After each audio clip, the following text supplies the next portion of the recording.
सीताराम सीताराम सीताराम कहिए, जाहि विधि राखे राम ताहि विधि रहिए।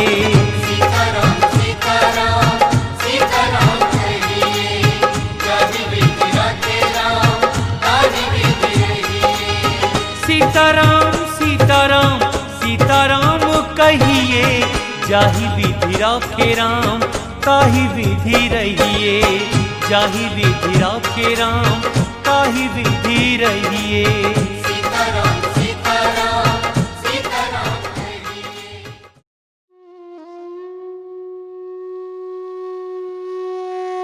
श्री गणेशाय नमः। श्री जानकी वल्लभो विजयते। आइए भक्तों, श्री रामचरितमानस पाठ आरंभ करें। सिया राम मैं सब जग जानी, करहूं प्रणाम जोड़ी युग पाणी। जय सिया राम जय जय सिया राम, रघुपति राघव राजा राम। राम हरे सिया राम हरे, राम हरे सिया राम हरे। रामायण जगत है अति उजियारा, कल कल बहती अमृत धारा। परमेश्वर की असीम कृपा से जो ज्ञान अनंत वर्षों में बंद शास्त्रों के द्वारा हमें मिलता था, वही ज्ञान परमपिता परमेश्वर ने हम जीवों पर कृपा करके सूक्ष्म रूप से भगवान शिव और श्री हनुमान जी तथा प्रत्यक्ष रूप से गोस्वामी तुलसीदास जी द्वारा श्री रामचरितमानस के माध्यम से वही ज्ञान हमें प्रदान किया है। समाज की मान्यता के अनुसार रामायण एक धार्मिक ग्रंथ है तथा जीवन के समस्त कष्टों को दूर करने के लिए ये एक अचूक रामबाण है। रामायण कोई रट्टा लगाने की चीज नहीं है, न ही मन गुनगुनाने की चीज है। इनकी हर एक पंक्ति में, हर चौपाई में यह समझाया गया है कि ये करोगे तो ये होगा, ये करोगे तो ये होगा। उदाहरण के तौर पर महाराज दशरथ शिकार के लिए गए तो मृत्यु का शाप लेकर लौटे। मोहवश माता कैकेयी की बातें मानी तो पुनः वियोग में प्राण त्यागने पड़े। माता कैकेयी ने जिस पुत्र प्रेम में पति के प्राण लिए और समाज में निंदा का कारण बनी, उसी पुत्र ने उनको त्याग दिया।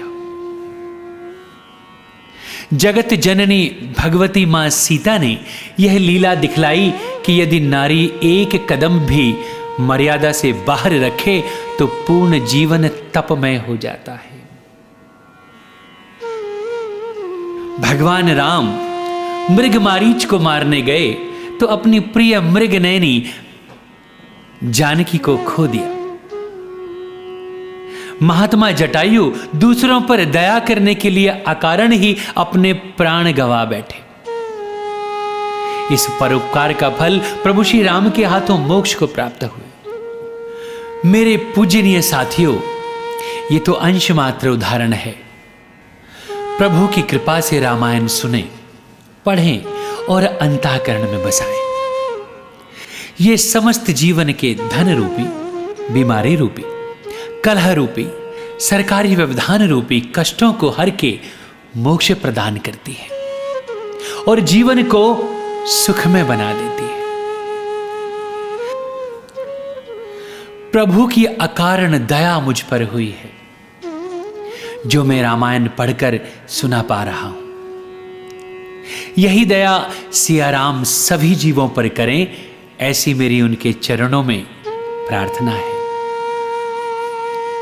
सिया राम नाम की लूट है, लूट सके तो लूट, अंतकाल पछताएगा जब प्राण जाएंगे छूट। जय जय सिया राम जय सिया राम।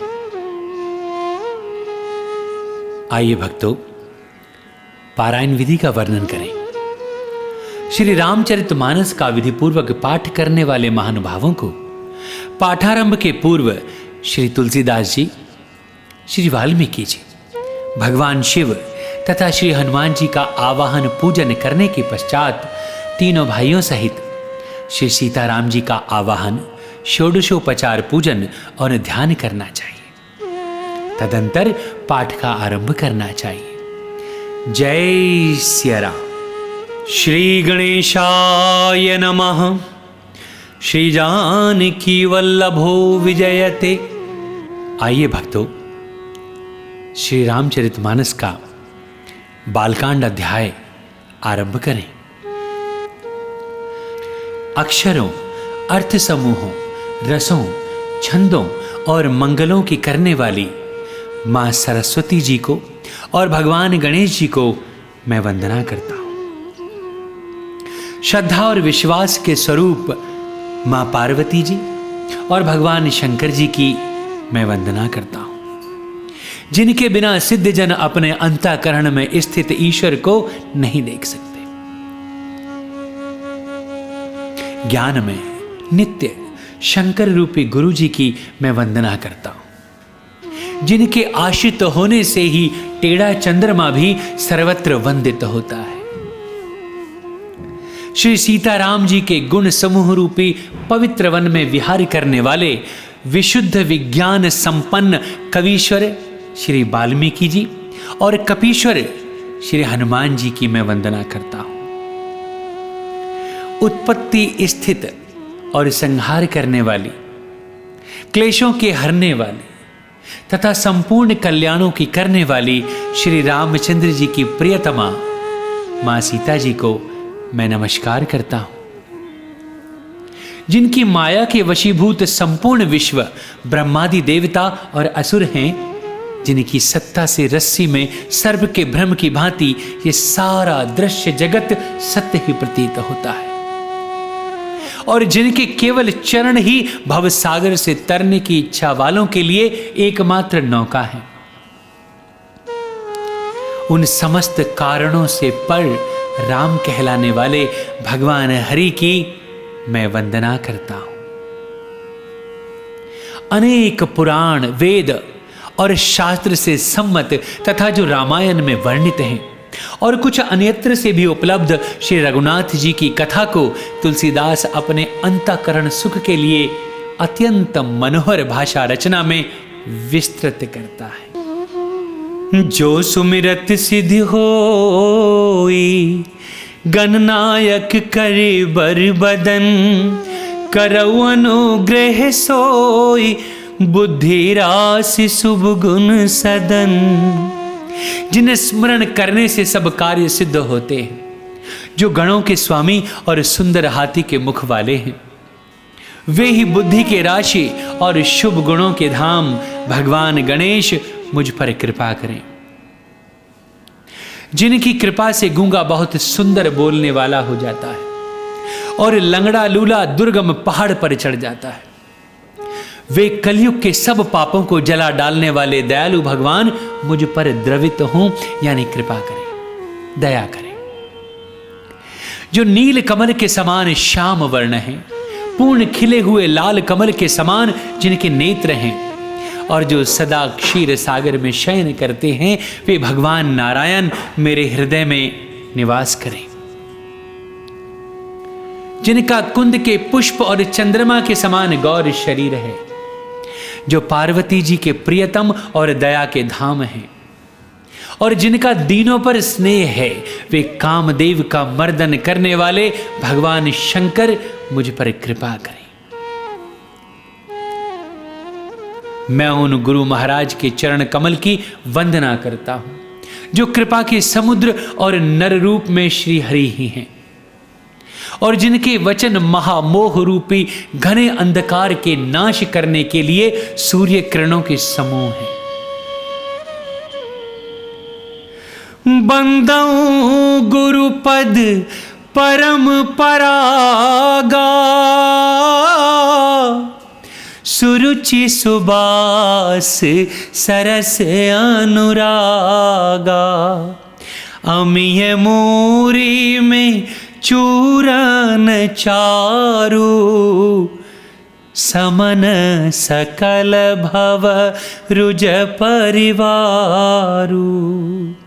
मैं गुरु महाराज के चरण कमलों के रज की वंदना करता हूं, जो सुरुचि अर्थात सुंदर स्वाद, सुगंध तथा अनुराग रूपी रस से पूर्ण है।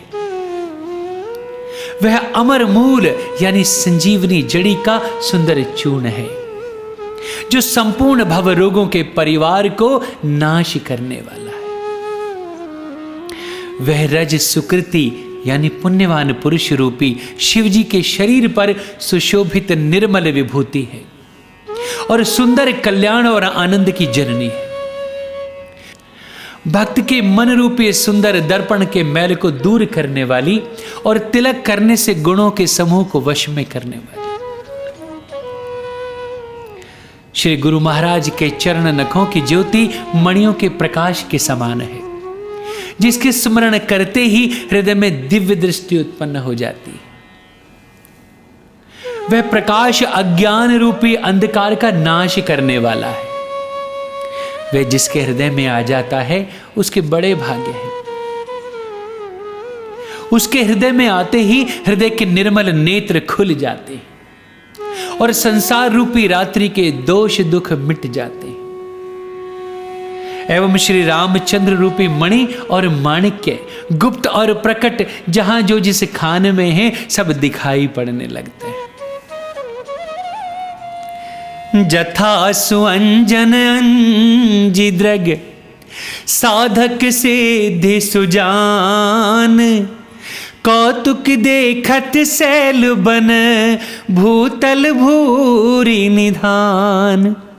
जैसे सिद्धांजन को नेत्रों में लगाकर साधक सिद्ध और सुजान पर्वतों वनों और पृथ्वी के अंदर कौतुक से ही बहुत सी खाने देखते हैं,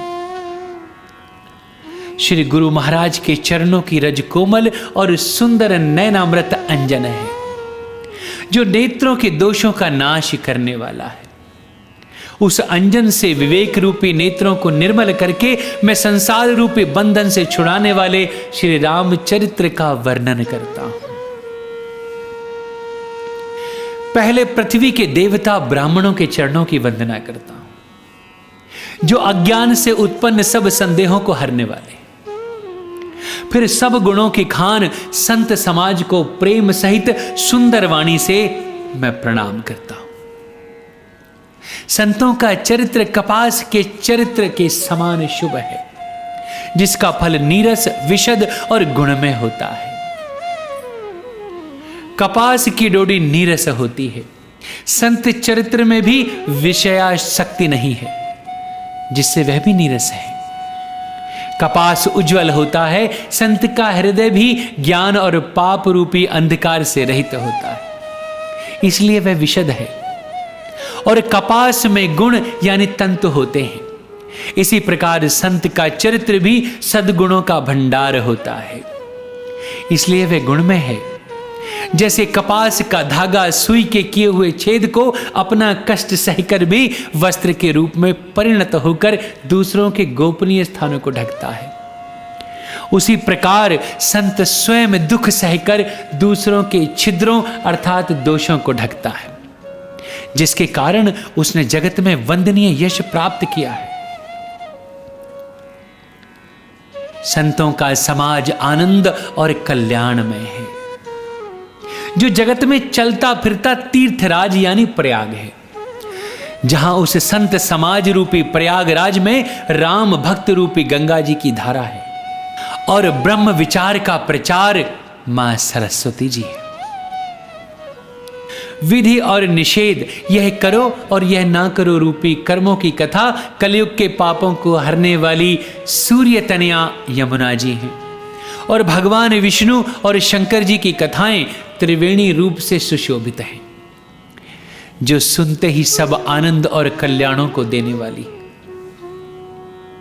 उस संत समाज रूपी प्रयाग में अपने धर्म में जो अटल विश्वास है वह अक्षयवट है, और शुभ कर्म ही उस तीर्थराज का समाज यानी परिकर है। वह संत समाज रूपी प्रयागराज सब देशों में सब समय सभी को सहज ही में प्राप्त हो सकता है, और आदर पूर्वक सेवन करने से क्लेशों को नष्ट करने वाला है। वह तीर्थराज अलौकिक और अकथनीय है, एवं तत्काल फल देने वाला है। उसका प्रभाव प्रत्यक्ष है। जो मनुष्य इस संत समाज रूपी तीर्थराज का प्रभाव प्रसन्न मन से सुनते और समझते हैं और फिर अत्यंत प्रेम पूर्वक इसमें गोते लगाते हैं, वे शरीर को रहते ही धर्म, अर्थ, काम, मोक्ष चारों फल पा जाते हैं। इस तीर्थराज में स्नान का फल तत्काल ऐसा देखने में आता है कि कौवे कोयल बन जाते हैं और बगुले हंस। यह सुनकर कोई आश्चर्य ना करे, क्योंकि सत्संग की महिमा छिपी नहीं है। वाल्मीकि जी, नारद जी और अगस्त जी ने अपने अपने मुखों से अपनी होनी अर्थात जीवन का वृतांत कही है। जल में रहने वाले, जमीन पर चलने वाले और आकाश में विचरने वाले नाना प्रकार के जड़ चेतन जितने जीव इस जगत में हैं, उनमें से जितने जिस समय जहां कहीं भी जिस किसी यत्न से बुद्धि, कीर्ति, सद्गति, विभूति, ऐश्वर्य और भलाई पाई है, सो सब सत्संग का ही प्रभाव समझना चाहिए। वेदों में और लोक में इनकी प्राप्ति का दूसरा कोई उपाय नहीं है। सत्संग के बिना विवेक नहीं होता और श्री रामचंद्र जी की कृपा के बिना वह सत्संग सहज में नहीं मिलता। सत्संगति आनंद और कल्याण की जड़ है। सत्संग ही सिद्धि, प्राप्ति ही फल है और सब साधन तो फूल है। दुष्ट भी सत्संगति पाकर सुधर जाते हैं। जैसे पारस के स्पर्श से लोहा सुहावना हो जाता है, सुंदर सोना बन जाता है। किंतु दैव योग से यदि कभी सज्जन कुसंगति में पड़ जाते हैं तो वे वहां भी सांप की मणि के समान अपने गुणों का ही अनुसरण करते हैं। अर्थात जिस प्रकार सांप का संसर्ग पाकर भी मणि उसके विष को ग्रहण नहीं करती तथा अपने सहज गुण प्रकाश को नहीं छोड़ती, उसी प्रकार साधु पुरुष दुष्टों के संग में रहकर भी दूसरों को प्रकाश ही देते हैं। दुष्टों का उन पर कोई प्रभाव नहीं पड़ता। ब्रह्मा जी, भगवान विष्णु, भगवान शिव, कवि और पंडितों की वाणी भी संत महिमा का वर्णन करने में सकुचाती है। वह मुझसे किस प्रकार नहीं कही जा सकती। जैसे साग तरकारी बेचने वाले से मणियों के गुण समूह नहीं कहे जा सकते। मैं संतों को प्रणाम करता हूं जिनके चित्त में समता है, जिनका न कोई मित्र है और न शत्रु। जैसे अंजुलि में रखे हुए सुंदर फूल, जिस हाथ ने फूलों को तोड़ा और जिसने उनको रखा, उन दोनों ही हाथों को समान रूप से सुगंधित करते हैं। वैसे ही संत शत्रु और मित्र दोनों का ही समान रूप से कल्याण करते हैं। संत सरल हृदय और जगत के हितकारी होते हैं। उनके ऐसे स्वभाव और स्नेह को जानकर मैं विनय करता हूं। मेरी इस बाल विनय को सुनकर कृपा करके श्री राम जी के चरणों में मुझे प्रीति प्रदान करें। अब मैं सच्चे भाव से दुष्टों को प्रणाम करता हूं, जो बिना ही प्रयोजन अपना हित करने वाले के भी प्रतिकूल आचरण करते हैं। दूसरों के हित की हानि ही जिनकी दृष्टि में लाभ है, जिनको दूसरों के उजड़ने में हर्ष और बसने में विषाद होता है, जो हरि और हर के यश रूपी पूर्णिमा के चंद्रमा के लिए राहु के समान है। अर्थात जहां कहीं भगवान विष्णु या भगवान शंकर के यश का वर्णन होता है, उसी में बाधा पहुंचाते हैं और दूसरों की बुराई करने में सहस्त्र बाहु के समान वीर हैं, जो दूसरों के दोषों को हजार आंखों से देखते हैं और दूसरों के हित रूपी घी के लिए जिनका मन मक्खी के समान है। अर्थात जिस प्रकार मक्खी घी में गिरकर उसे खराब कर देती है और स्वयं भी मर जाती है, उसी प्रकार दुष्ट लोग दूसरों के बने बनाए काम को अपनी हानि करके भी बिगाड़ देते हैं। जो तेज दूसरों को जलाने वाले ताप में अग्नि और क्रोध में यमराज के समान है, पाप और अवगुण रूपी धन में कुबेर के समान धनी है, जिनकी बढ़ती सभी के हित का नाश करने के लिए केतु अर्थात पुच्छल तारे के समान है और जिनके कुंभकर्ण की तरह सोते रहने में ही भलाई है। जैसे ओले खेती का नाश करके आप भी गल जाते हैं, वैसे ही वे दूसरों का काम बिगाड़ने के लिए अपना शरीर तक छोड़ देते हैं। मैं दुष्टों को 1000 मुख वाले शेष जी के समान समझकर प्रणाम करता हूं, जो पराये दोषों का 1000 मुखों से बड़े रोष के साथ वर्णन करते हैं। पुनः उनको राजा पृथु, जिन्होंने भगवान का यश सुनने के लिए 10,000 कान मांगे थे, उनके समान जानकर प्रणाम करता हूं, जो 10,000 कानों से दूसरों के पापों को सुनते हैं। फिर इंद्र के समान मानकर उनकी विनय करता हूं, जिनको सुरा अर्थात मदिरा नीकी और हितकारी मालूम देती है। इंद्र के लिए भी सुरानीक अर्थात देवताओं की सेना हितकारी है, जिनको कठोर वचन रूपी वज्र सदा प्यारा लगता है और जो 1000 आंखों से दूसरों के दोषों को देखते रहते हैं। उदासीन अरिमीत हित सुनत जरही खलरीति, जानि पानी जुग जोरि जन बिनती करई सप्रीति। दुष्टों की यह रीति है कि वे उदासीन शत्रु अथवा मित्र किसी का भी हित सुनकर जलते हैं। यह जानकर दोनों हाथ जोड़कर यह जन प्रेम पूर्वक उनसे विनय करता है। मैंने अपनी ओर से विनती की है, परंतु वे अपनी ओर से कभी चूकेंगे नहीं। कौओं को बड़े प्रेम से पालिए, परंतु वे क्या कभी मां से क्या त्यागी हो सकते हैं। अब मैं संत और असंत दोनों के चरणों की वंदना करता हूं। दोनों ही दुख देने वाले हैं, परंतु उनमें कुछ अंतर कहा गया है। वह अंतर यह है कि एक संत तो बिछुड़ते समय प्राण हर लेते हैं और दूसरे असंत मिलते हैं तब दारुण दुख देते हैं। अर्थात संतों का बिछुड़ना मरने के समान दुखदाई होता है और असंतों का मिलना। दोनों अर्थात संत और असंत जगत में एक साथ पैदा होते हैं, पर एक साथ पैदा होने वाले कमल और जौंक की तरह उनके गुण अलग अलग होते हैं। कमल दर्शन और स्पर्श से सुख देता है, किंतु जौंक शरीर का स्पर्श पाते ही रक्त चूसने लगती है। साधु अमृत के समान और असाधु मदिरा के समान। दोनों को उत्पन्न करने वाला जगत रूपी अगाध समुद्र एक ही है। शास्त्रों में समुद्र मंथन से ही अमृत और मदिरा दोनों की उत्पत्ति बताई गई है। भले और बुरे अपनी अपनी करनी के अनुसार सुंदर यश और अपयश की संपत्ति पाते हैं। अमृत, चंद्रमा, गंगा जी और साधु एवं विष, अग्नि, कलयुग के पापों की नदी अर्थात कर्मनाशा और हिंसा करने वाला व्याध, इनके गुण अवगुण सब कोई जानते हैं, किंतु जिसे जो भाता है उसे वही अच्छा लगता है। भला भलाई ही ग्रहण करता है और नीच नीचता को ही ग्रहण किए रहता है।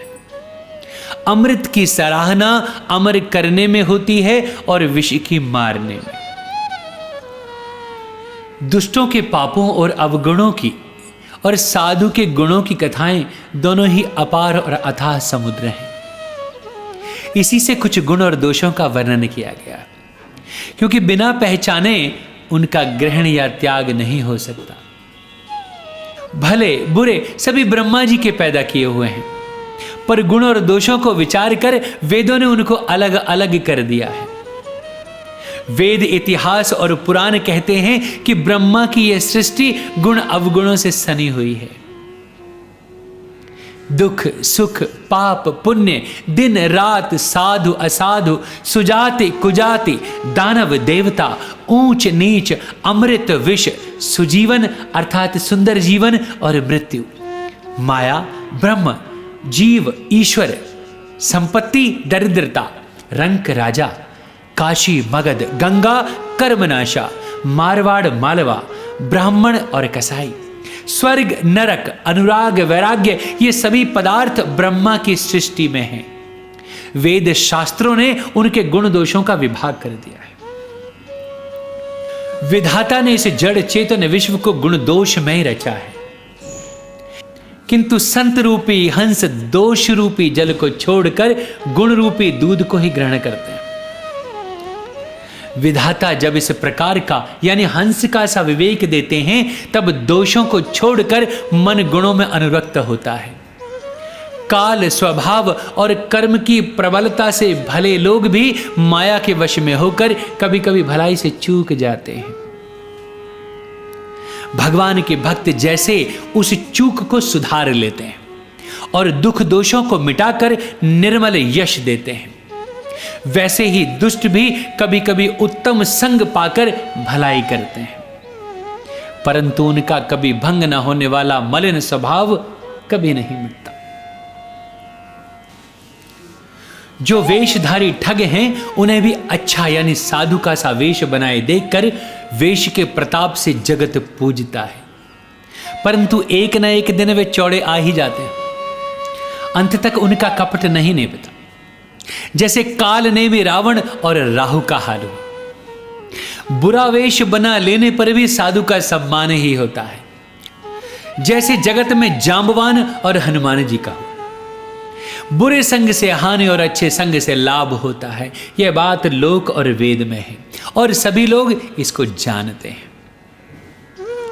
पवन के संग से धूल आकाश पर चढ़ जाती है और वही नीच यानी नीचे की ओर बहने वाले जल के संग से कीचड़ में मिल जाती है। साधु के घर का तोता मैना राम राम सुमरते हैं और असाधु के घर के तोता मैना गिन गिन कर गालियां देते हैं। कुसंग के कारण धुआं कालिख कहलाता है, वही धुआं सुसंग से सुंदर स्याही होकर पुराण लिखने के काम में आता है, और वही धुआं जल, अग्नि और पवन के संग से बादल होकर जगत को जीवन देने वाला बन जाता है।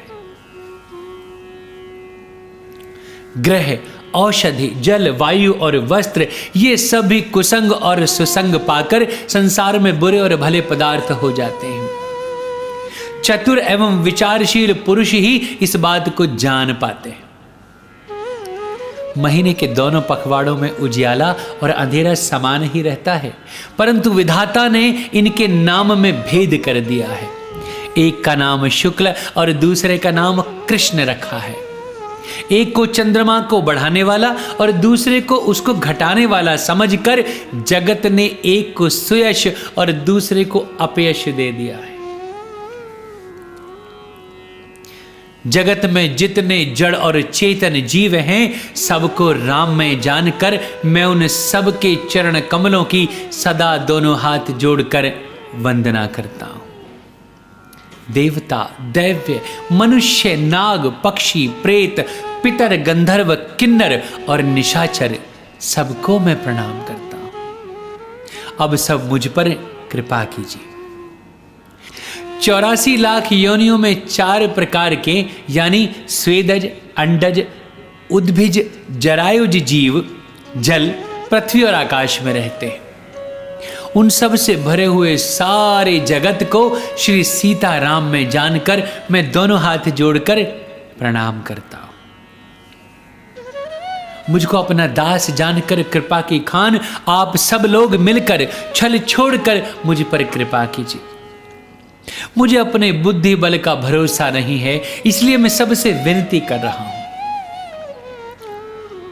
श्री रघुनाथ जी के गुणों का वर्णन करना चाहता हूं, परंतु मेरी बुद्धि बहुत छोटी है और श्री राम जी का चरित्र अथाह है। इसके लिए मुझे उपाय का एक भी अंग अर्थात कुछ लेश मात्र भी उपाय सूझता ही नहीं। मेरे मन और बुद्धि कंगाल हैं, किंतु मेरा मनोरथ राजा है। मेरी बुद्धि तो अत्यंत नीची है और चाह मेरी बड़ी ऊंची। चाह तो अमृत पाने की है, पर जगत में जुड़ती छाछ भी नहीं।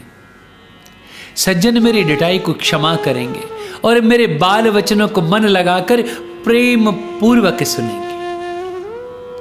जैसे बालक जब तोतले वचन बोलता है तो उसके माता पिता उन्हें प्रसन्न मन से सुनते हैं, किंतु क्रूर, कुटिल और बुरे विचार वाले लोग जो दूसरों के दोषों को ही भूषण रूप से धारण किए रहते हैं वे हंसेंगे। रसीली हो या अत्यंत फीकी, अपनी कविता किसी अच्छे नहीं लगती, किंतु जो दूसरों की रचना सुनकर हर्षित होते हैं, ऐसे उत्तम पुरुष जगत में बहुत नहीं है। हे भक्तों, जगत में तालाबों और नदियों के समान मनुष्य ही अधिक है, जो जल पाकर अपनी ही बाढ़ से बढ़ते हैं। समुद्र सा तो कोई एक विरला ही सज्जन होता है, जो चंद्रमा को पूर्ण देखकर अर्थात दूसरों का उत्कर्ष देखकर उमड़ पड़ता है कि भाग छोट अभिलाष बड़ करऊं एक विश्वास, पे सुख सुन सुजन सब खल कर ही उपहास। मेरा भाग्य छोटा है और इच्छा बहुत बड़ी है, परंतु मुझे एक विश्वास है कि इसे सुनकर सज्जन सभी सुख पाएंगे और दुष्ट हंसी उड़ाएंगे, किंतु दुष्टों के हंसने से मेरा हित ही होगा। मधुर कंठ वाली कोयल को कौए तो कठोर ही कहा करते हैं, जैसे बगुले हंस को और मेढक पपीहों को हंसते हैं, वैसे ही मलिन मन वाले दुष्ट निर्मल वाणी को हंसते हैं। जो न तो कविता के रसिक हैं और न जिनका श्री रामचंद्र जी के चरणों में प्रेम है, उनके लिए भी यह कविता सुखद हास्य रस का काम देगी। पहले तो यह भाषा की रचना है, दूसरे मेरी बुद्धि भोली है, इससे यह हंसने के योग्य ही है। हंसने में उन्हें कोई दोष नहीं लगेगा। जिन्हें न तो प्रभु के चरणों में प्रेम है और न अच्छी समझ ही है, उनको यह कथा सुनने में फीकी लगेगी। जिनकी श्री हरि और श्री हर दोनों के चरणों में प्रीति है और जिनकी बुद्धि कुतर्क करने वाली नहीं है, अर्थात जो श्री हरि और हर में भेद की या ऊंच नीच की कल्पना नहीं करते, उन्हें श्री रघुनाथ जी की यह कथा मीठी लगेगी। सज्जन गण इस कथा को अपने जी में श्री रामचंद्र जी की भक्ति से भूषित जानकर सुंदर वाणी से सराहना करते हुए सुनेंगे। मैं न तो कवि हूं न वाक्य रचना में ही कुशल हूं, मैं तो सब कलाओं में तथा सब विद्याओं से रहित हूं। नाना प्रकार के अक्षर, अर्थ और अलंकार, अनेक प्रकार की छंद रचना, भावों और रसों के अपार भेद और कविता के भांति भांति के गुण दोष होते हैं। इनमें से काव्य संबंधी एक भी बात का ज्ञान मुझ में है ही नहीं। यह मैं कोरे कागज पर लिखकर सत्य पूर्वक सत्य सत्य कह सकता हूं। मेरी रचना सब गुणों से रहित है, इसमें बस जगत प्रसिद्ध एक गुण है। उसे विचार कर अच्छी बुद्धि वाले लोग, जिनके निर्मल ज्ञान है, इसको जरूर सुनेंगे। इसमें श्री रघुनाथ जी का उदार नाम है, जो अत्यंत पवित्र है, वेद पुराणों का सार है, कल्याण का भवन है और अमंगलों को हरने वाला है, जिसे मां पार्वती जी सहित भगवान शिव जी सदा जपा करते हैं। जो अच्छे कवि के द्वारा रची हुई बड़ी अनूठी कविता है, वह भी राम नाम के बिना शोभा नहीं पाती। जैसे चंद्रमा के समान मुख वाली सुंदर स्त्री सब प्रकार से सुसज्जित होने पर भी वस्त्र के बिना शोभा नहीं पाती। इसके विपरीत कुकवि की रची हुई सब गुणों से रहित कविता को भी राम के नाम एवं यश से अंकित जानकर बुद्धिमान लोग आदर पूर्वक कहते और सुनते हैं, क्योंकि संत जन भंवरे की भांति गुण ही को ग्रहण करने वाले होते हैं। यद्यपि मेरी इस रचना में कविता का एक भी रस नहीं है, तथापि इसमें श्री राम जी का प्रताप प्रकट है। मेरे मन में यही एक भरोसा है, भले संग से भला किसने बड़प्पन नहीं पाया। धुआं भी अगर के संग से सुगंधित होकर अपने स्वाभाविक कड़वेपन को छोड़ देता है। मेरी कविता अवश्य भद्दी है, परंतु इसमें जगत का कल्याण करने वाली राम कथा रूपी उत्तम वस्तु का वर्णन किया गया है। इससे यह भी अच्छी ही समझी जाएगी। तुलसीदास जी कहते हैं कि श्री रघुनाथ जी की कथा कल्याण करने वाली और कलयुग के पापों को हरने वाली है। मेरी इस भद्दी कविता रूपी नदी की चाल पवित्र जल वाली नदी यानी गंगा जी की चाल की भांति टेढ़ी है। प्रभु श्री रघुनाथ जी के सुंदर यश के संग से यह कविता सुंदर तथा सज्जनों के मन को भाने वाली हो जाएगी। शमशान की अपवित्र राख भी श्री महादेव जी के अंग के संग से सुहावनी लगती है और स्मरण करते ही पवित्र करने वाली होती है। प्रिय लागी ही अति सबही मम भनति राम जस संग, दारु विचारु की करई को बंदिय मलय प्रसंग। श्री राम जी के यश के संग से मेरी कविता सभी को अत्यंत प्रिय लगेगी। जैसे मलय पर्वत के संग से काष्ठ मात्र यानी चंदन बनकर वंदनीय हो जाता है, फिर क्या कोई काठ की तुच्छता का विचार करता है भला। श्यामा गौ काली होने पर भी उसका दूध उज्जवल और बहुत गुणकारी होता है, यही समझकर सब लोग उसे पीते हैं। इसी तरह गंवारू भाषा में होने पर भी श्री सीताराम जी के यश को बुद्धिमान लोग बड़े चाव से गाते और सुनते हैं। मणि माणिक और मोती की जैसी सुंदर छवि है, वह सांप पर्वत और हाथी के मस्तक पर वैसी शोभा नहीं पाती। राजा के मुकुट और नवयुवती स्त्री के शरीर को पाकर ही ये सब अधिक शोभा को प्राप्त हो जाते हैं। इसी तरह बुद्धिमान लोग कहते हैं कि सुकवि की कविता भी उत्पन्न और कहीं होती है और शोभा अन्यत्र कहीं पाती है, अर्थात कवि की वाणी से उत्पन्न हुई कविता वहां शोभा पाती है जहां उसका विचार प्रचार, उसमें कथित आदर्श का ग्रहण और अनुसरण होता है। कवि के स्मरण करते ही उसकी भक्ति के कारण मां सरस्वती जी ब्रह्मलोक को छोड़कर दौड़ी आती हैं। मां सरस्वती जी की दौड़ी आने की वह थकावट रामचरित रूपी सरोवर में उन्हें नहलाए बिना दूसरे करोड़ों उपायों से भी दूर नहीं होती।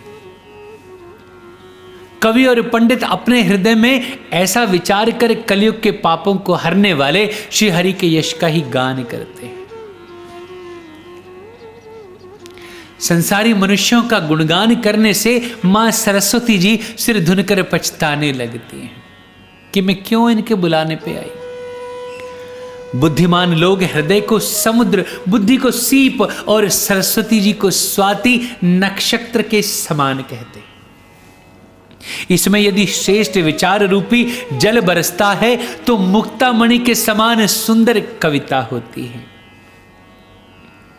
उन कविता रूपी मुक्ता मणियों को युक्ति से भेद कर फिर रामचरित्र रूपी सुंदर तागे में पिरोकर सज्जन लोग अपने निर्मल हृदय में धारण करते हैं, जिससे अत्यंत अनुराग रूपी शोभा होती है। वे आत्यंतिक प्रेम को प्राप्त होते हैं। जो कराल कलयुग में जन्मे हैं, जिनकी करनी कौवे के समान है और वेश हंस का सा है, जो वेद मार्ग को छोड़कर कुमार्ग पर चलते हैं, जो कपट की मूर्ति और कलयुग के पापों के भाणे हैं, जो श्री राम जी के भक्त कहलाकर लोगों को ठगते हैं, जो धन लोभ क्रोध और काम के गुलाम हैं और जो धींगा धींगी करने वाले, धर्मध्वजी धर्म की झूठी ध्वजा फहराने वाले और कपट के धंधों का भोज ढोने वाले हैं। संसार के ऐसे लोगों में सबसे पहले मेरी गिनती होती। यदि मैं अपने सब अवगुणों को कहने लगूं तो कथा बहुत बढ़ जाएगी और मैं पार नहीं पाऊंगा। इससे मैंने बहुत कम अवगुणों का वर्णन किया है, बुद्धिमान लोग थोड़े में ही समझ सकेंगे। मेरी अनेकों प्रकार की विनती को समझकर कोई भी इस कथा को सुनकर दोष नहीं देगा। इतने पर भी जो शंका करेंगे वे तो मुझसे भी अधिक मूर्ख और बुद्धि के कंगाल लोग हैं। मैं न तो कवि हूं न चतुर कहलाता हूं, अपनी बुद्धि के अनुसार श्री राम जी के गुण गाता हूं। कहां तो श्री रघुनाथ जी के अपार चरित्र और कहां संसार में आसक्त मेरी छोटी सी बुद्धि। जिस हवा से सुमेरु जैसे पहाड़ उड़ जाते हैं, कहिए तो उसके सामने रुई किस गिनती में। श्री राम जी की असीम प्रभुता को समझकर कथा रचने में मेरा मन बहुत हिचकता है। माँ सरस्वती जी, शेष जी, भगवान शिव, ब्रह्मा जी, शास्त्र, वेद और पुराण ये सब नेति नेति कहकर पार नहीं पाकर ऐसा नहीं कहते हुए सदा जिनका गुणगान किया करते हैं, यद्यपि प्रभु श्री रामचंद्र जी की प्रभुता को सब ऐसी ही जानते हैं, तथापि कहे बिना कोई नहीं रहा। इसमें वेद ने ऐसा कारण बताया है कि भजन का प्रभाव बहुत तरह से कहा गया है, अर्थात भगवान की महिमा का पूर्ण वर्णन तो कोई कर ही नहीं सकता, परंतु जिससे जितना बन पड़े उतना भगवान का गुणगान करना जरूर चाहिए, क्योंकि भगवान के गुणगान रूपी भजन का प्रभाव बहुत ही अनोखा है। उसका नाना प्रकार से शास्त्रों में वर्णन है। थोड़ा सा भी भगवान का भजन मनुष्य को सहज ही भवसागर से तार देता है। जो परमेश्वर एक है, जिनकी कोई इच्छा नहीं है, जिनका कोई रूप और नाम नहीं है, जो अजन्मा, सच्चिदानंद और परम धाम है और जो सब में व्यापक एवं विश्व रूप है, उन्हीं भगवान ने दिव्य शरीर धारण करके नाना प्रकार की लीला की है। वह लीला केवल भक्तों के हित के लिए ही है, क्योंकि भगवान परम कृपालु हैं और शरणागत के बड़े प्रेमी हैं, जिनका भक्तों पर बड़ी ममता और कृपा है, जिन्होंने एक बार जिस पर कृपा कर दी उस पर फिर कभी क्रोध नहीं किया। वे प्रभु श्री रघुनाथ जी गई हुई वस्तु को फिर प्राप्त कराने वाले, गरीब निवाज, दीन बंधु, सरल स्वभाव, सर्वशक्तिमान और सबके स्वामी हैं। यही समझकर बुद्धिमान लोग उन श्री हरि का यश वर्णन करके अपनी वाणी को पवित्र और उत्तम फल देने वाली बनाते हैं। किते ही बल में रघुपति गुण गाथा, कही हूँ नाई राम पद माथा। मुनि न प्रथम हरि की राति गाई, तेहि मग चलत सुगम मोहि भाई। उसी बल से महिमा का यथार्थ वर्णन नहीं, परंतु महान फल देने वाला भजन समझकर भगवत कृपा के बल पर ही मैं श्री रामचंद्र जी के चरणों में सिर निवाकर श्री रघुनाथ जी के गुणों की कथा कहूंगा। इसी विचार से वाल्मीकि जी, व्यास आदि मुनियों ने पहले हरि की कीर्ति गाई है। भाई, उसी मार्ग पर चलना मेरे लिए अत्यंत सुगम होगा। जो अत्यंत बड़ी श्रेष्ठ नदियां हैं, यदि राजा उन पर पुल बना देता है तो अत्यंत छोटी चींटियां भी उन पर चढ़कर बिना ही परिश्रम के पार कर लेती हैं। इसी प्रकार मुनियों के वर्णन के सहारे मैं भी श्री रामचरित्र का वर्णन सहज ही कर सकूंगा। इस प्रकार मन को बल दिखलाकर मैं श्री रघुनाथ जी की सुहावनी कथा की रचना करूंगा। व्यास आदि जो अनेकों श्रेष्ठ कवि हो गए हैं, जिन्होंने बड़े आदर से श्री हरि का सुयश वर्णन किया है, मैं उन सब कवियों के चरण कमलों में प्रणाम करता हूं। वे सब मनोरथों को पूरा करेंगे। कलयुग में भी उन कवियों को मैं प्रणाम करता हूं, जिन्होंने श्री रघुनाथ जी के गुण समूहों का वर्णन किया है। जो बड़े बुद्धिमान प्राकृत कवि हैं, जिन्होंने भाषा में हरिचरित्रों का वर्णन किया है। जो ऐसे कवि पहले हो चुके हैं, जो इस समय वर्तमान हैं और जो आगे होंगे, उन सबको मैं सारा कपट त्याग करके प्रणाम करता हूं। आप सब प्रसन्न होकर यह वरदान दीजिए कि साधु समाज में मेरी कविता का सम्मान हो, क्योंकि बुद्धिमान लोग जिस कविता का आदर नहीं करते, मूर्ख कवि ही उसकी रचना का व्यर्थ परिश्रम करते हैं। कीर्ति, कविता और संपत्ति वही उत्तम है जो गंगा जी की तरह सबका हित करने वाली हो। श्री रामचंद्र जी की कीर्ति तो बड़ी सुंदर, अर्थात सबका अनंत कल्याण करने वाली है, परंतु मेरी कविता भद्दी है, यह असमंजस्य है, अर्थात इन दोनों का मेल नहीं मिलता। इसी से मुझे बहुत चिंता है। परंतु हे कवियों, आपकी कृपा से यह बात भी मेरे लिए सुलभ हो सकती है। रेशम की सिलाई टाट पर भी सुहावनी लग सकती है। चतुर मनुष्य उसी कविता का आदर करते हैं जो सरल हो, जिसमें निर्मल चरित्र का वर्णन हो तथा जिसे सुनकर शत्रु भी स्वाभाविक वैर को भूलकर सराहना करने लगे। ऐसी कविता बिना निर्मल बुद्धि के होती नहीं, और मेरे बुद्धि का बल बहुत ही थोड़ा है। इसलिए बार बार निहोरा करता हूं कि हे कवियों, आप कृपा करना, जिससे मैं हरि यश का वर्णन कर सकूं। कवि और पंडित गण, आप जो रामचरित्र रूपी मानसरोवर के सुंदर हंस हैं, मुझ बालक की विनती सुनकर और सुंदर रुचि देखकर मुझ पर कृपा करें। मैं उन वाल्मीकि मुनि के चरण कमलों की वंदना करता हूं जिन्होंने रामायण की रचना की है, जो राक्षस सहित होने पर भी कठोर से विपरीत बड़ी कोमल और सुंदर है, तथा जो दूषण अर्थात राक्षस सहित होने पर भी दूषण अर्थात दोष से रहित है। मैं चारों वेदों की वंदना करता हूं, जो संसार समुद्र के पार होने के लिए जहाज के समान है, तथा जिन्हें श्री रघुनाथ जी का निर्मल यश वर्णन करते स्वप्न में भी खेद नहीं होता। मैं ब्रह्मा जी के चरण रज की वंदना करता हूं, जिन्होंने भवसागर बनाया है, जहां से एक ओर संत रूपी अमृत चंद्रमा और कामधेनु निकले और दूसरी ओर दुष्ट मनुष्य रूपी विष और मदिरा उत्पन्न हुई। देवता, ब्राह्मण, पंडित, ग्रह, इन सब के चरणों की वंदना करके हाथ जोड़कर कहता हूं कि आप प्रसन्न होकर मेरे सारे सुंदर मनोरथों को पूरा करें। फिर मैं मां सरस्वती जी और देव नदी गंगा जी की वंदना करता हूं। दोनों पवित्र और मनोहर चरित्र वाली हैं। एक स्नान करने और जल पीने से पापों को हरती है, और दूसरी गुण और यश कहने और सुनने से अज्ञान का नाश कर देती है। भगवान महेश और मां पार्वती को मैं प्रणाम करता हूं, जो मेरे गुरु और माता पिता हैं, जो दीन बंधु और नित्य दान करने वाले, जो सीतापति श्री रामचंद्र जी के सेवक, स्वामी और सखा हैं, तथा मुझ तुलसीदास का सब प्रकार से कपट रहित हित करने वाले,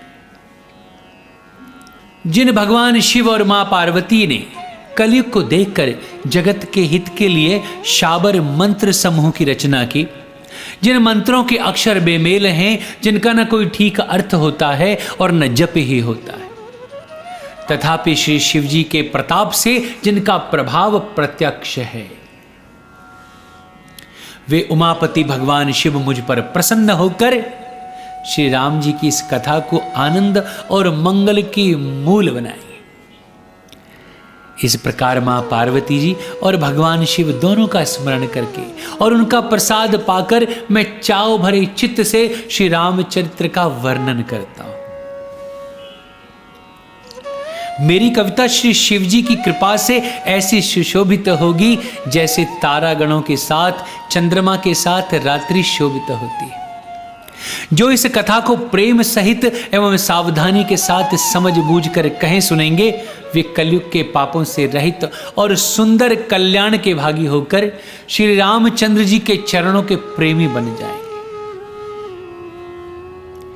यदि मुझ पर भगवान शिव जी और मां पार्वती जी की स्वप्न में भी सचमुच प्रसन्नता हो, तो मैंने इस भाषा कविता का जो प्रभाव कहा है वह सब का सब सच हो।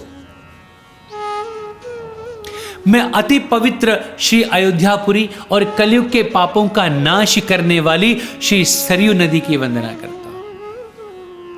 फिर अवधपुरी के उन नर नारियों को प्रणाम करता हूं जिन पर प्रभु श्री रामचंद्र जी की ममता थोड़ी नहीं है, अर्थात बहुत है। उन्होंने अपनी पुरी में रहने वाले सीता जी की निंदा करने वाले धोबी और उसके समर्थक पुर नर नारियों के पाप समूह को नाश कर उनको शोक रहित बनाकर अपने लोक अर्थात धाम में बसा दिया। मैं कौशल्या रूपी पूर्व दिशा की वंदना करता हूं, जिसकी कीर्ति समस्त संसार में फैल रही है, जहां कौशल्या रूपी पूर्व दिशा से विश्व को सुख देने वाले और दुष्ट रूपी कमलों के लिए पाले के समान श्री रामचंद्र जी रूपी सुंदर चंद्रमा प्रकट हुए। सब रानियों सहित राजा दशरथ जी को पुण्य और सुंदर कल्याण की मूर्ति मानकर मैं मन, वचन और कर्म से प्रणाम करता हूं। अपने पुत्र का सेवक जानकर वे मुझ पर कृपा करें, जिनको रचकर ब्रह्मा जी ने भी बड़ाई पाई, तथा जो श्री राम जी के माता और पिता होने के कारण महिमा की सीमा है। मैं अवध के राजा श्री दशरथ जी की वंदना करता हूं, जिनका श्री राम जी के चरणों में सच्चा प्रेम था, जिन्होंने दीन दयालु प्रभु के बिछुड़ते ही अपने प्यारे शरीर को मामूली तिनके की तरह त्याग दिया।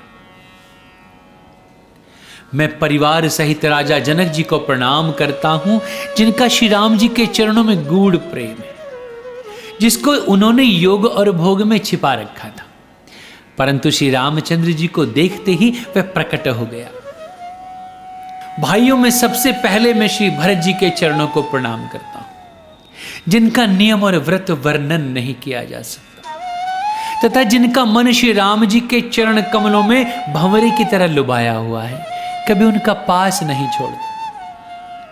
मैं श्री लक्ष्मण जी के चरण कमलों को प्रणाम करता हूं, जो शीतल, सुंदर और भक्तों को सुख देने वाले। श्री रघुनाथ जी की कीर्ति रूपी विमल पताका में जिनका यश दंड के समान हुआ, जो 1000 सिर वाले और जगत के कारण शेष जी हैं, जिन्होंने पृथ्वी का भय दूर करने के लिए अवतार लिया, वे गुणों की खान कृपा सिंधु सुमित्रा नंदन श्री लक्ष्मण जी मुझ पर सदा प्रसन्न रहे। मैं शत्रुघ्न जी के चरण कमलों को भी प्रणाम करता हूं, जो बड़े वीर, सुशील और श्री भरत जी के पीछे चलने वाले हैं। मैं महावीर श्री हनुमान जी की विनती करता हूं, जिनके यश का श्री रामचंद्र जी ने स्वयं अपने श्रीमुख से वर्णन किया है कि प्रणवं पवन कुमार, खलबन पावक ज्ञान घन, जासु हृदय आगार, बसहि राम सर चाप धर। मैं पवन कुमार श्री हनुमान जी को प्रणाम करता हूं, जो दुष्ट रूपी वन को भस्म करने के लिए अग्नि रूप है, जो ज्ञान की घन मूर्ति हैं और जिनके हृदय रूपी भवन में धनुष बाण धारण किए श्री राम जी निवास करते हैं। वानरों के राजा सुग्रीव जी, रीछों के राजा जांबवान जी, राक्षसों के राजा विभीषण जी और अंगद जी आदि जितना वानरों का समाज है, सबके सुंदर चरणों की मैं वंदना करता हूं, जिन्होंने अधम यानी पशु और राक्षस आदि शरीर में भी भगवान श्री रामचंद्र जी को प्राप्त कर लिया। पशु, पक्षी, देवता, मनुष्य, असुर समेत जितने श्री राम जी के चरणों के उपासक हैं, उन सबके चरण कमलों की मैं वंदना करता हूं, जो श्री राम जी के निष्काम सेवक हैं। सुखदेव जी, सनकादि, नारद मुनि आदि जितने भक्त और परम ज्ञानी श्रेष्ठ मुनि हैं, मैं धरती पर सिर टेक कर उन सबको प्रणाम करता हूं। हे मुनीश्वरों, आप मुझको अपना दास जानकर बस कृपा कीजिएगा। राजा जनक की पुत्री, जगत की माता और करुणा निधान श्री रामचंद्र जी की प्रियतमा मां जानकी जी के दोनों चरण कमलों को मैं मनाता हूं, जिनकी कृपा से मैं निर्मल बुद्धि पाऊं। फिर मैं मन, वचन और कर्म से कमल नयन, धनुष बाणधारी, भक्तों की विपत्ति का नाश करने और उन्हें सुख देने वाले भगवान श्री रघुनाथ जी के सर्व समर्थ चरण कमलों की मैं वंदना करता हूं।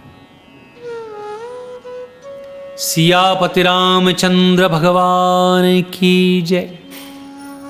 जो वाणी और उसके अर्थ तथा जल और जल की लहर के समान कहने में अलग अलग हैं, परंतु वास्तव में अभिन्न एक हैं, उन श्री सीताराम जी के चरणों में वंदना करता हूं, जिन्हें दीन दुखी बहुत ही प्रिय है।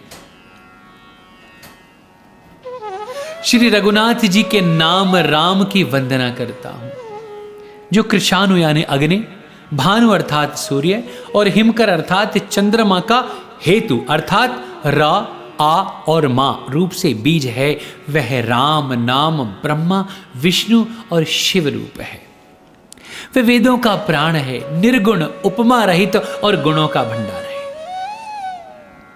जो महामंत्र है जिसे महेश्वर भगवान शिव जी जपते हैं और उनके द्वारा जिसका उपदेश काशी में मुक्ति का कारण है तथा जिसकी महिमा को गणेश जी जानते हैं, जो इस राम नाम के प्रभाव से ही सबसे पहले पूजे जाते हैं। आदि कवि श्री वाल्मीकि जी राम नाम के प्रताप को जानते हैं, जो उल्टा नाम मरा मरा जप कर पवित्र हो गए।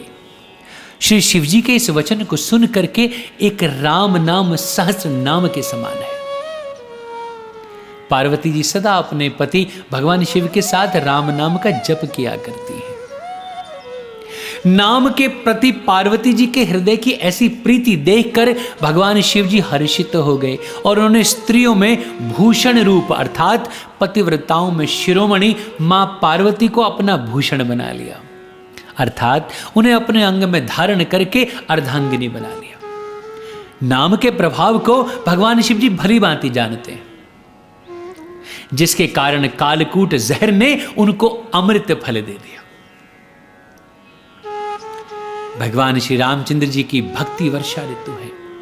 तुलसीदास जी कहते हैं कि उत्तम सेवक गण घन और राम नाम के दो सुंदर अक्षर सावन भादों के महीने हैं। दोनों अक्षर मधुर और मनोहर हैं, जो वर्णमाला रूपी शरीर के नेत्र हैं, भक्तों की जीवन है तथा स्मरण करने में सबके लिए सुलभ और सुख देने वाले, और जो इस लोक में लाभ और परलोक में निर्वाह करते हैं, अर्थात भगवान के दिव्य धाम में दिव्य देह से सदा भगवत सेवा में नियुक्ति रखते हैं। ये कहने, सुनने और स्मरण करने में बहुत ही अच्छे हैं। तुलसीदास जी को तो श्री राम लक्ष्मण के समान प्यारे हैं। इनका रा और मां का अलग अलग वर्णन करने में प्रीति बिलगाती है, अर्थात बीज मंत्र की दृष्टि से इनके उच्चारण, अर्थ और फल में भिन्नता दिख पड़ती है, परंतु हैं ये जीव और ब्रह्म के समान स्वभाव से साथ रहने वाले, सदा एक रूप और एक रस। ये दोनों अक्षर नर नारायण के समान सुंदर भाई हैं। ये जगत का पालन और विशेष रूप से भक्तों की रक्षा करने वाले। ये भक्ति रूपणी सुंदर स्त्री के कानों के सुंदर आभूषण हैं और जगत के हित के लिए निर्मल चंद्रमा और सूर्य हैं।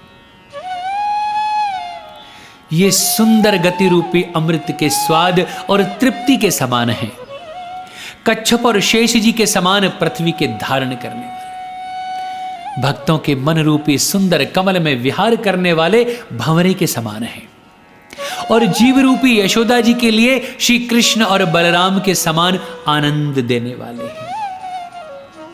तुलसीदास जी कहते हैं श्री रघुनाथ जी के नाम के दोनों अक्षर बड़ी शोभा देते हैं, जिनमें से एक रकार क्षत्र रूप रेफ से और दूसरा मकार मुकुटमणि अनुस्वार रूप से सब अक्षरों के ऊपर है।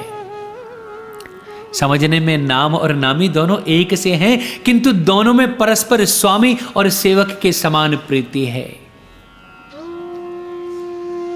अर्थात नाम और नामी में पूर्ण एकता होने पर भी जैसे स्वामी के पीछे सेवक चलता है, उसी प्रकार नाम के पीछे नामी चलते हैं। प्रभु श्री राम जी अपने राम नाम का ही अनुगमन करते हैं, नाम लेते ही वहां आ जाते हैं। नाम और रूप दोनों ईश्वर की उपाधि है। ये भगवान के नाम और रूप दोनों अनिर्वचनीय हैं, अनादि हैं और सुंदर बुद्धि से ही इनका स्वरूप जानने में आ सकता है। के को बड़ छोट कहत अपराधो, सुन गुण भेदु समुझे हहि साधु। इन नाम और रूप में कौन बड़ा है कौन छोटा, ये कहना तो अपराध है। इनके गुणों का तारतम्य सुनकर साधु पुरुष स्वयं ही समझ लेंगे। रूप नाम के अधीन देखे जाते हैं, नाम के बिना रूप का ज्ञान हो ही नहीं सकता। कोई सा विशेष रूप बिना उसका नाम जाने हथेली पर रखा हुआ भी पहचाना नहीं जा सकता, और रूप के बिना देखे भी नाम का स्मरण किया जाए तो विशेष प्रेम के साथ वह रूप हृदय में आ जाता है। नाम और रूप की गति की कहानी अकथनीय है। वह समझने में सुखदायक है, परंतु उसका वर्णन नहीं किया जा सकता। निर्गुण और सगुण के बीच में नाम सुंदर साक्षी है, और दोनों का यथार्थ ज्ञान कराने वाला चतुर दुभाषिया है। तुलसीदास जी कहते हैं, यदि तू भीतर और बाहर दोनों ओर उजाला चाहता है तो मुख रूपी द्वार जीव रूपी देहली पर राम नाम रूपी मणि दीप को रख ले। ब्रह्मा के बनाए हुए इस प्रपंच यानी दृश्य जगत से भली भांति छूटे हुए वैराग्यवान मुक्त योगी पुरुष इस नाम को ही जीव से जपते हैं। तत्व ज्ञान रूपी दिन में जागते हैं और नाम तथा रूप से रहित अनुपम अनिर्वचनीय अनामय ब्रह्म सुख का अनुभव करते हैं। जो परमात्मा के गूढ़ रहस्य को, यथार्थ महिमा को जानना चाहते हैं, वे जिज्ञासु भी नाम को जीव से जपकर उसे जान लेते हैं। लौकिक सिद्धियों के चाहने वाले अर्थार्थी साधक लौ लगाकर नाम का जप करते हैं और अड़िमादि 8 सिद्धियों को पाकर सिद्ध हो जाते हैं। संकट से घबराए हुए आर्त भक्त नाम जप करते हैं और उनके बड़े भारी बुरे बुरे संकट मिट जाते हैं और वे सुखी हो जाते हैं। जगत में 4 प्रकार के अर्थार्थी, धनादि की चाह से भजने वाले, आर्त संकट की निवृत्ति के लिए भजने वाले, जिज्ञासु भगवान को जानने की इच्छा भजने वाले, ज्ञानी भगवान को तत्व से जानकर स्वाभाविक ही प्रेम से भजने वाले राम भक्त हैं, और चारों ही पुण्यात्मा पाप रहित और उदार हैं। चारों ही चतुर भक्तों को नाम ही आधार है। इनमें ज्ञानी भक्त प्रभु को विशेष रूप से प्रिय है। यूं तो चारों युगों में और चारों ही वेदों में नाम का प्रभाव है, परंतु कलयुग में विशेष रूप से इसमें तो नाम को छोड़कर दूसरा कोई है ही नहीं। कलयुग केवल नाम आधारा, सुमिर सुमिर नर उतरहि पार। जो सब प्रकार की भोग और मोक्ष की भी कामनाओं से रहित और श्री राम भक्ति के रस में लीन है, उन्होंने भी नाम के सुंदर प्रेम रूपी अमृत के सरोवर में अपने मन को मछली बना रखा है। अर्थात वे नाम रूपी सुधा का निरंतर आस्वादन करते रहते हैं, क्षण भर भी उससे अलग होना नहीं चाहते। निर्गुण और सगुण ब्रह्म के 2 स्वरूप हैं। ये दोनों ही अकथनीय हैं, अथाह, अनादि और अनुपम हैं। मेरी सम्मति में नाम इन दोनों से बड़ा है, जिसने अपने बल से दोनों को अपने वश में कर रखा है। सज्जनगण इस बात को मुझ दास की डिठाई या केवल काव्योक्ति न समझें। मैं अपने मन के विश्वास, प्रेम और रुचि की बात कहता हूं। दोनों प्रकार के ब्रह्म का ज्ञान अग्नि के समान है।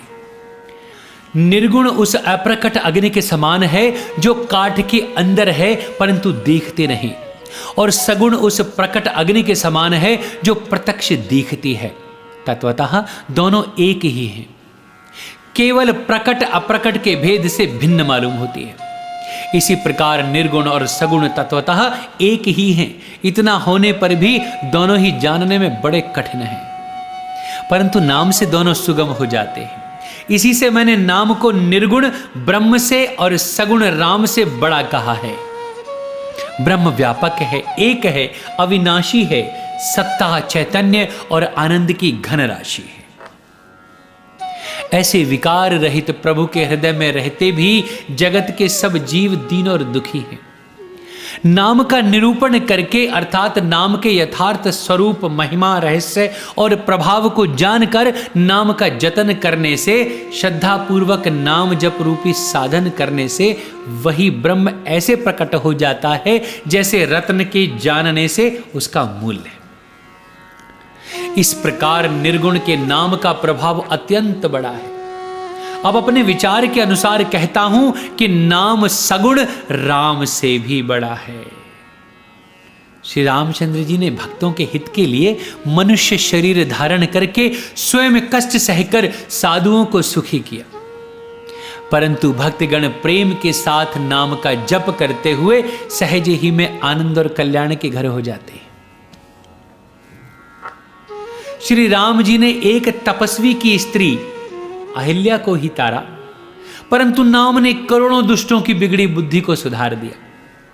श्री राम जी ने ऋषि विश्वामित्र के हित के लिए एक सुकेतु यक्ष की कन्या ताड़का की सेना और पुत्र सुबाहु सहित समाप्ति की, परंतु नाम अपने भक्तों के दोष दुख और दुराशाओं को इस तरह नाश कर देता है जैसे सूर्य रात्रि का। श्री राम जी ने तो स्वयं शिव जी के धनुष को तोड़ा, परंतु नाम का प्रताप ही संसार के सब भयों का नाश करने वाला है। प्रभु श्री राम जी ने भयानक दंडक वन को सुहावना बनाया, परंतु नाम ने असंख्य मनुष्यों के मनों को पवित्र कर दिया। श्री रघुनाथ जी ने राक्षसों के समूह को मारा, परंतु नाम तो कलयुग के सारे पापों की जड़ उखाड़ने वाला है। श्री रघुनाथ जी ने तो सबरी जटायु आदि उत्तम सेवकों को ही मुक्ति दी, परंतु नाम ने अगणित दुष्टों का उद्धार किया। नाम के गुणों की कथा वेदों में प्रसिद्ध है।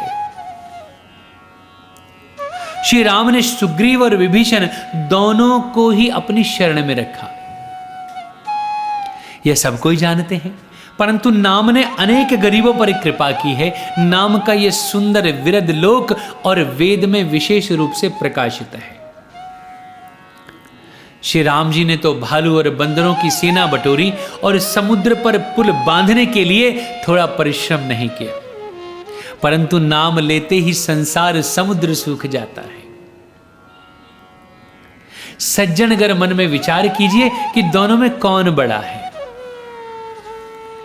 श्री राम जी ने कुटुंब सहित रावण को युद्ध में मारा, तब सीता सहित उन्होंने अपने नगर अयोध्या में प्रवेश किया। राम राजा हुए और अवधपुरी उनकी राजधानी हुई।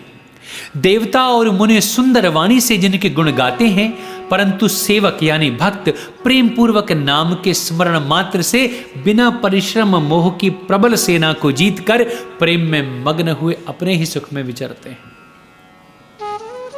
नाम के प्रसाद से उन्हें सपने में भी कोई चिंता नहीं सताती। ब्रह्म नाम ते नाम बड़ बरदायक बरदान, रामचरित सतकोटि मह लिए महेश जिए जान। इस प्रकार नाम निर्गुण ब्रह्म और सगुण राम दोनों से बड़ा है। यह वरदान देने वालों को भी वर देने वाला है।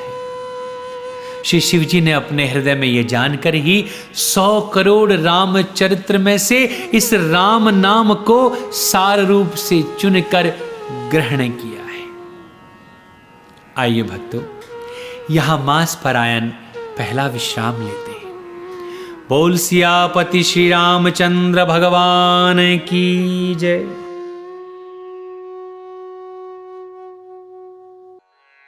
कहिए श्री रामचंद्र भगवान की जय। आइए भक्तों, मास परायण पहला विश्राम से आगे कथा आरंभ करें। नाम ही के प्रसाद से भगवान शिव जी अविनाशी हैं और अमंगल वेश वाले होने पर भी मंगल की राशि है। सुखदेव जी और सनकादि सिद्ध मुनि योगीगण नाम के ही प्रसाद से ब्रह्मानंद को भोगते हैं। नारद जी ने नाम के प्रताप को जाना है। हरि सारे संसार को प्यारे हैं, हरि को हर प्यारे हैं, और आप श्री नारद जी हरि और हर दोनों को प्रिय हैं। नाम के जपने से प्रभु ने कृपा की, जिससे प्रहलाद भक्त शिरोमणि हो गए। ध्रुव जी ने ग्लानि से अर्थात विमाता के वचनों से दुखी होकर सकाम भाव से हरि नाम को जपा और उसके प्रताप से अचल अनुपम स्थान प्राप्त किया। हनुमान जी ने पवित्र नाम का स्मरण करके श्री राम जी को अपने वश में कर रखा है। नीच अजामिल गज और गणिका वैश्या भी श्री हरि के नाम के प्रभाव से मुक्त हो गए। मैं नाम की बड़ाई कहां तक कहूं, राम भी नाम के गुणों को नहीं गा सकते। कलयुग में राम का नाम कल्पतरु यानी मनचाहा पदार्थ देने वाला है और कल्याण का निवास अर्थात मुक्ति का घर है, जिसको स्मरण करने से भांग का सा यानी निकृष्ट तुलसीदास तुलसी के समान पवित्र हो गया।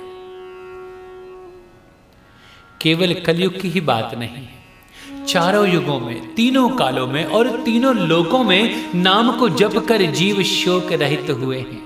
वेद, पुराण और संतों का मत यही है कि समस्त पुण्यों का फल श्री राम जी में या राम नाम में प्रेम होना है।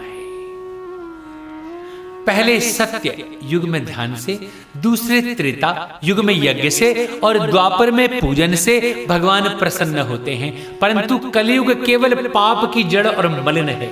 इसमें मनुष्यों का मन पाप रूपी समुद्र में मछली बना हुआ है, अर्थात पाप से कभी अलग होना ही नहीं चाहता। इससे ध्यान, यज्ञ और पूजन नहीं बनते। ऐसे कराल कलयुग के काल में तो नाम ही कल्प वृक्ष है, जो स्मरण करते ही संसार के सब जंजालों को नाश कर देने वाला है। कलयुग में यह राम नाम मनोवांछित फल देने वाला है, परलोक का परम हितैषी और इस लोक का माता पिता है, अर्थात परलोक में भगवान का परम धाम देता है और इस लोक में माता पिता के समान सब प्रकार से पालन और रक्षण करता है। कलयुग में न कर्म है, न भक्ति है और न ज्ञान ही है। राम नाम ही एक आधार है। कपट की खान कलयुग रूपी काल नेमि के मारने के लिए राम नाम ही बुद्धिमान और समर्थ श्री हनुमान जी है। राम नाम श्री नृसिंह भगवान है। कलयुग हिरण्यकशिपु हैं और जप करने वाले जन प्रहलाद के समान हैं। यह राम नाम देवताओं के शत्रु को मारकर जप करने वालों की रक्षा करता है।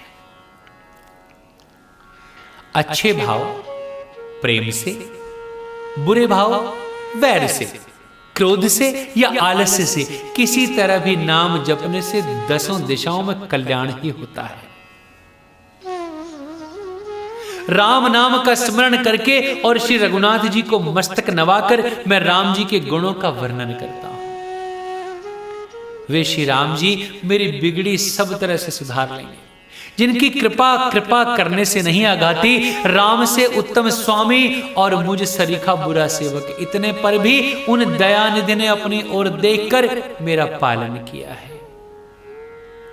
लोक और वेद में भी अच्छे स्वामी की यही रीति प्रसिद्ध है कि वह विनय सुनते ही प्रेम को पहचान लेता है। अमीर, गरीब, गंवार, नगर निवासी, पंडित, मूर्ख, बदनाम, यशस्वी, सुकवि, कुकवि, सभी नर नारी अपनी अपनी बुद्धि के अनुसार राजा की सराहना करते हैं और साधु, बुद्धिमान, सुशील, ईश्वर के अंश से उत्पन्न कृपालु राजा सबके सुनकर और उनकी वाणी, भक्ति, विनय और चाल को पहचान कर सुंदर वाणी से सबका यथायोग्य सम्मान करते हैं। यह स्वभाव तो संसारी राजाओं का है। कौशलनाथ श्री रामचंद्र जी तो चतुर शिरोमणि हैं। श्री राम जी तो विशुद्ध प्रेम से ही रीझते हैं, पर जगत में मुझसे बढ़कर मूर्ख और मलिन बुद्धि और भला कौन होगा। तथापि कृपालु श्री रामचंद्र जी मुझ दुष्ट सेवक की प्रीति और रुचि को अवश्य रखेंगे, जिन्होंने पत्थरों को जहाज और बंदर भालुओं को बुद्धिमान मंत्री बना लिया। सब लोग मुझे श्री राम जी का सेवक कहते हैं और मैं भी बिना लज्जा संकोच के कहलाता हूं, कहने वालों का विरोध नहीं करता। कृपालु श्री राम जी से निंदा को सहते हैं कि श्री सीतानाथ जी जैसे स्वामी का तुलसीदास जैसा सेवक। यह मेरी बहुत बड़ी ढिठाई और दोष है। मेरे पाप को सुनकर नरक ने भी नाक सिकोड़ ली है। यह समझकर मुझे अपने ही कल्पित डर से डर हो रहा है। किंतु भगवान श्री रामचंद्र जी ने तो स्वप्न में भी इस पर ध्यान नहीं दिया। वरन मेरे प्रभु श्री रामचंद्र जी ने तो इस बात को सुनकर, देखकर और अपने सुचित रूपी चक्षु से निरीक्षण कर मेरी भक्ति और बुद्धि की सराहना की है। क्योंकि कहने में चाहे बिगड़ जाए, परंतु हृदय में अच्छापन होना चाहिए। हृदय में तो अपने को उनका सेवक बनने योग्य नहीं मानकर पापी और दीन ही मानता हूं, यह अच्छापन है। श्री रामचंद्र जी भी दास के हृदय की अच्छी स्थिति जानकर रीझ जाते हैं।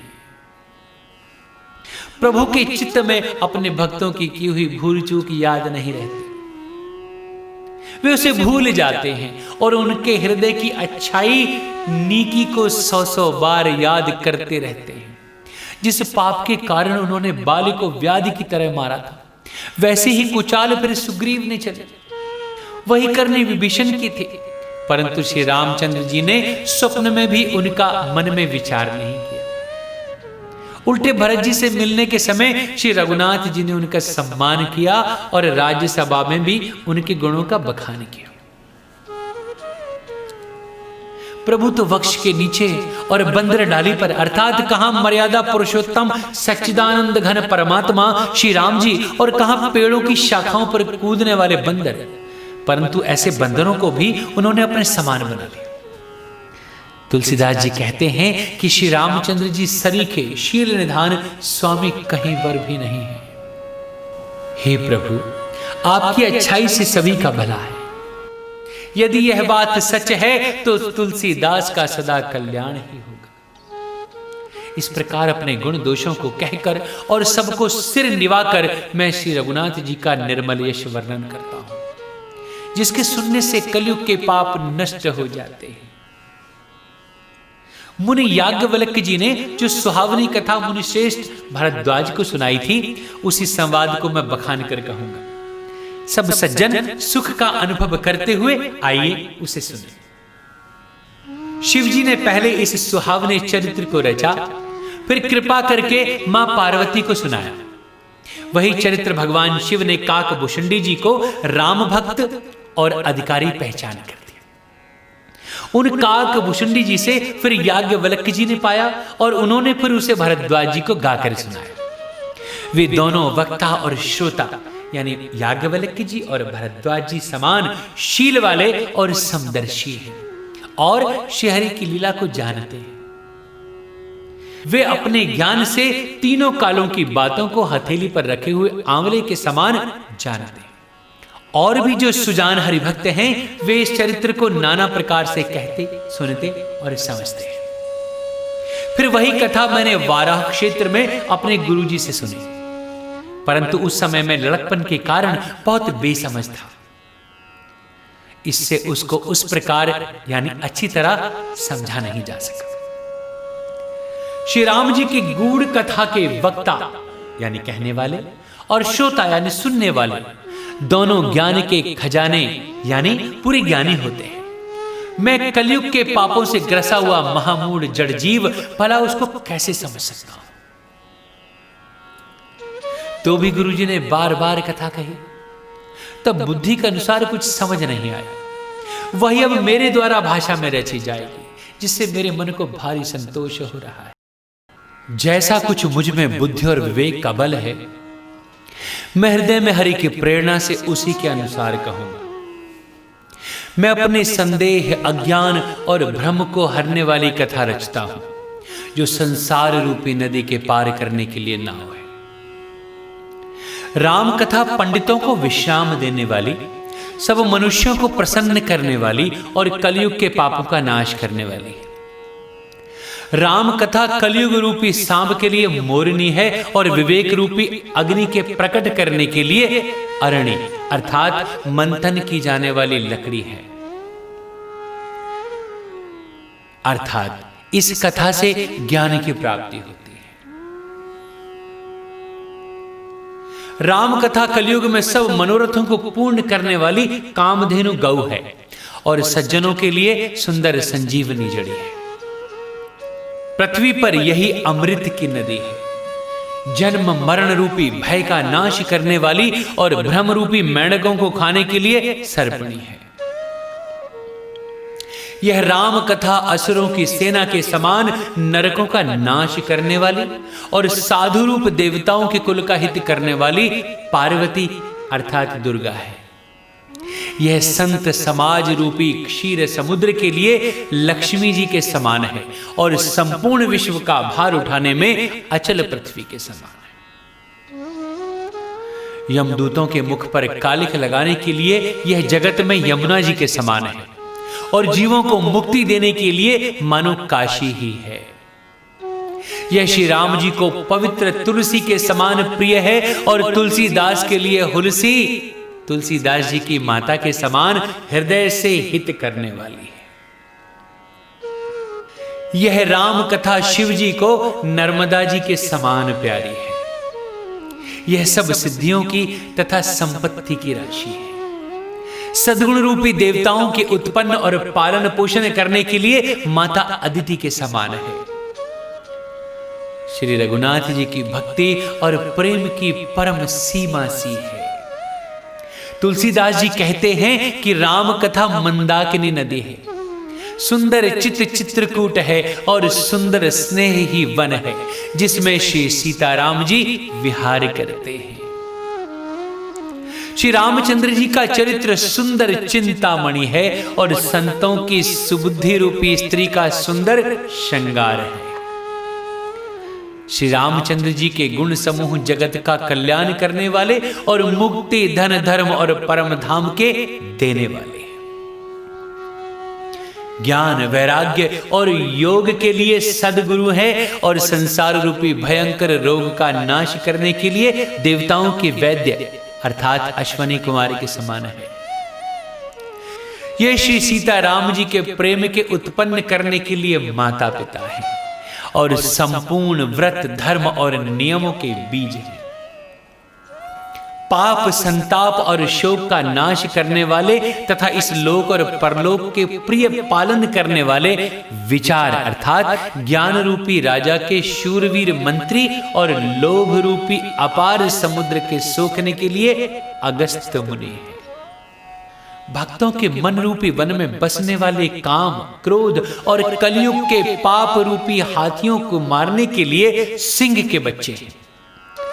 भगवान शिव जी के पूज्य और प्रियतम अतिथि हैं और दरिद्रता रूपी दावा नल के बुझाने के लिए कामना पूर्ण करने वाले मेघ हैं। विषय रूपी सांप का जहर उतारने के लिए मंत्र और महामणि हैं। ये ललाट पर लिखे हुए कठिनता से मिटाने वाले बुरे लेखों अर्थात मंद प्रारब्ध को मिटा देने वाले हैं। अज्ञान रूपी अंधकार के हरण करने के लिए सूर्य किरणों के समान और सेवक रूपी धान के पालन करने में मेघ के समान है। मनोवांछित वस्तु देने में श्रेष्ठ कल्प वृक्ष के समान है और सेवा करने में हरिहर के समान सुलभ और सुख देने वाले। सुकवि रूपी शरद ऋतु के मन रूपी आकाश को सुशोभित करने के लिए तारागण के समान और श्री रामचंद्र जी के भक्तों के तो जीवन धन ही है। संपूर्ण पुण्यों के फल महान भोगों के समान है। जगत का छल रहित हित करने में साधु संतों के समान है। सेवकों के मन रूपी मान सरोवर के लिए हंस के समान है और पवित्र करने में गंगा जी की तरंग मालाओं के समान।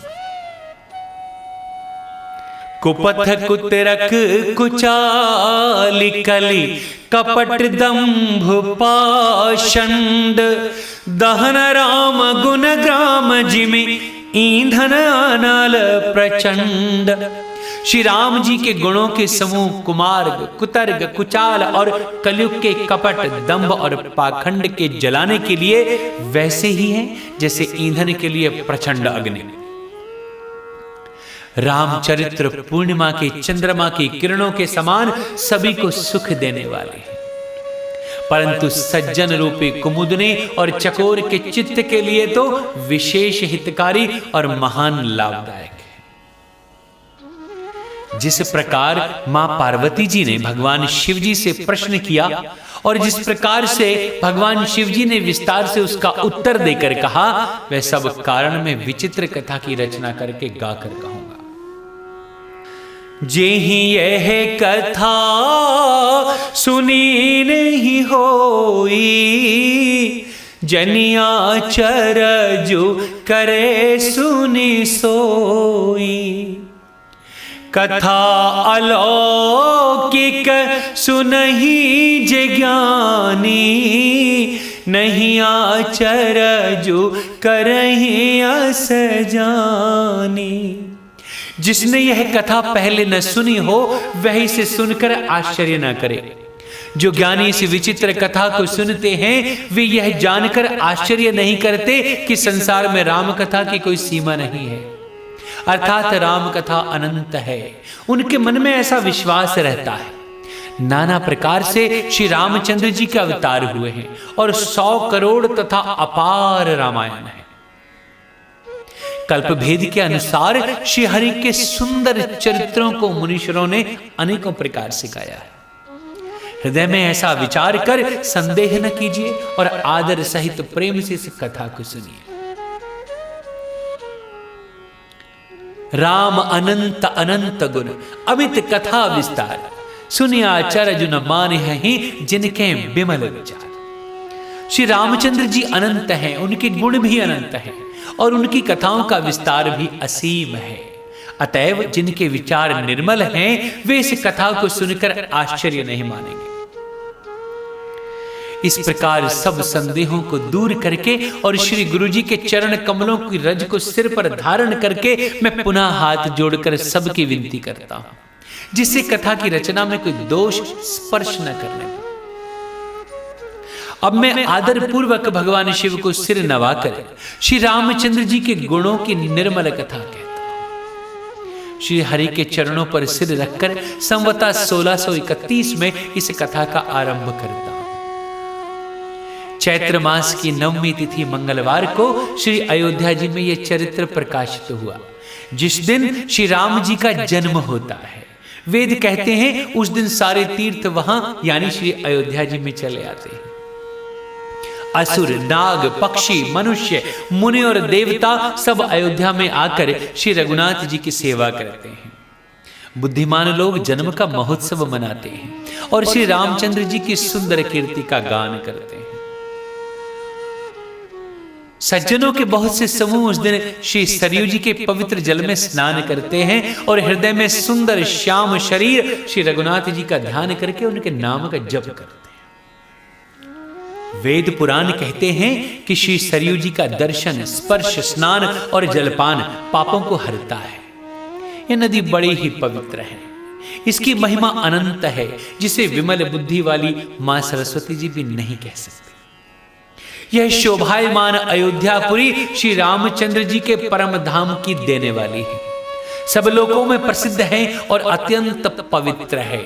जगत में अंडज, स्वेदज, उद्भिज और जरायुज 4 खाने अर्थात प्रकार के अनंत जीव हैं।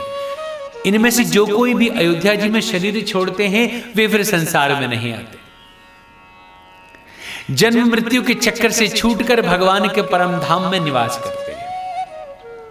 इस अयोध्यापुरी को सब प्रकार से मनोहर, सब सिद्धियों की देने वाली और कल्याण की खान समझकर मैंने इस निर्मल कथा का आरंभ किया, जिसके सुनने से काम, मद और दंभ नष्ट हो जाते हैं। इसका नाम रामचरितमानस है, जिसके कानों से सुनते ही शांति मिलती है। मन रूपी हाथी विषय रूपी दावानल में जल रहा है, वे यदि इस रामचरितमानस रूपी सरोवर में आ पड़े तो सुखी हो जाए। यह रामचरितमानस मुनियों का प्रिय है। इस सुहावने और पवित्र मानस की शिवजी ने रचना की। यह तीनों प्रकार के दोषों, दुखों और दरिद्रता को तथा कलयुग की कुचालों और सब पापों का नाश करने वाला है। श्री महादेव जी ने इसको रचकर अपने मन में रखा था और सुअवसर पाकर मां पार्वती से कहा। इसी से भगवान शिव ने इसको अपने हृदय में देखकर और प्रसन्न होकर इसका सुंदर रामचरितमानस नाम रखा। मैं उसी सुख देने वाली सुहावनी राम कथा को कहता हूं।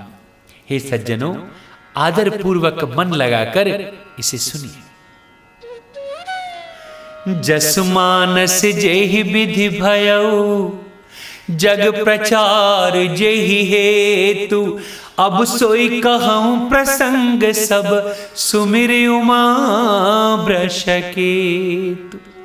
यह रामचरितमानस जैसा है, जिस प्रकार बना है और जिस हेतु से जगत में इसका प्रचार हुआ, अब वही सब कथा में श्री उमा महेश्वर का स्मरण करके कहता हूं। भगवान शिव जी की कृपा से उसके हृदय में सुंदर बुद्धि का विकास हुआ, जिससे यह तुलसीदास श्री रामचरितमानस का कवि हुआ। अपने बुद्धि के अनुसार तो वह इसे मनोहर ही बनाता है, किंतु फिर भी हे सज्जनों, सुंदर चित्त से सुनकर इसे आप सुधार लीजिएगा। सुंदर बुद्धि भूमि है, हृदय ही उसमें गहरा स्थान है। वेद पुराण समुद्र हैं और साधु संत मेघ हैं। वे श्री राम जी के सुयश रूपी सुंदर, मधुर, मनोहर और मंगलकारी जल की वर्षा करते हैं। सगुण लीला का जो विस्तार से वर्णन करते हैं, वही राम सुयश रूपी जल की निर्मलता है, जो मल का नाश करती है। और जिस प्रेमा भक्ति का वर्णन नहीं किया जा सकता, वही इस जल की मधुरता और सुंदर शीतलता है। वह राम सुयश रूपी जल सत्कर्म रूपी धान के लिए हितकर है, और श्री राम जी के भक्तों को तो जीवन ही है। वह पवित्र जल बुद्धि रूपी पृथ्वी पर गिरा और सिमट कर सुहावने कान रूपी मार्ग से चला, और मानस हृदय रूपी श्रेष्ठ स्थान में भरकर वहीं स्थिर हो गया। वही पुराना होकर सुंदर, रुचिकर, शीतल और सुखदायी हो गया। इस कथा में बुद्धि से विचार कर जो चार अत्यंत सुंदर और उत्तम संवाद भुशुंडी गरुड़, शिव पार्वती, याज्ञवल्क्य भरद्वाज और तुलसीदास और संत रचे हैं, वही इस पवित्र और सुंदर सरोवर के चार मनोहर घाट हैं। 7 कांड ही इस मानस सरोवर की सुंदर 7 सीढ़ियां हैं, जिनको ज्ञान रूपी नेत्रों से देखते ही मन प्रसन्न हो जाता है।